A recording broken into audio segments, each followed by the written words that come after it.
recent research on the green synthesis of silver nanoparticles using filamentous fungi isolated from Ambo University. This work aims to address antimicrobial resistance through eco-friendly nanotechnology. Filamentous fungi like Aspergillus are metabolic powerhouses. They are not just for antibiotics, they can also synthesize nanoparticles. Traditional chemical methods for silver nanoparticles are toxic, so we turn to fungi for a greener solution. However, Ethiopia lacks studies in this area, which our work addresses. Our goals were threefold. The first one is isolate fungi from Ambo soil. The second one is synthesize silver nanoparticle and test their antimicrobial potency. Let's see how we achieved this. Why does this matter? Green synthesis reduces environmental harm locally.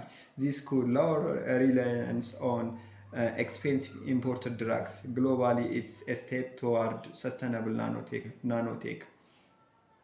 We collected soil samples here at Ambo University after isolating fungi on potato dextrose agar and multi-extract agar. We selected 6 strains. Silver nanoparticles were synthesized using fungal biomass and filtrate, then characterized with UV, XRD, and FTR.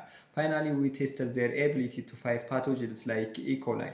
Out of 46 isolates, 6 stood out, and Aspergillus niger and Fusarium were dominant, and their morphology includes filamentous opaque colonies, which helped us for identification using their morphological feature. Mixing fungi with silver nitrate under sunlight triggered a color change and a confirming nanoparticle formation. This simple solar-driven method is both cost-effective and scalable. Sample 3 I11 filtrate was a star performer against Salmonella, and it outperformed the control by 6 mm. However, sample 3 I10 struggled, suggesting strain-specific efficacy. And biomass-based silver nanoparticle sample 3 I11 inhibited Staphylococcus aureus better than Salmonella. And these hints tailored applications, maybe skin infection versus full XRD revealed sample 3 I19's high crystallinity and purity. Smaller particles mean higher surface area, which could enhance antimicrobial activity.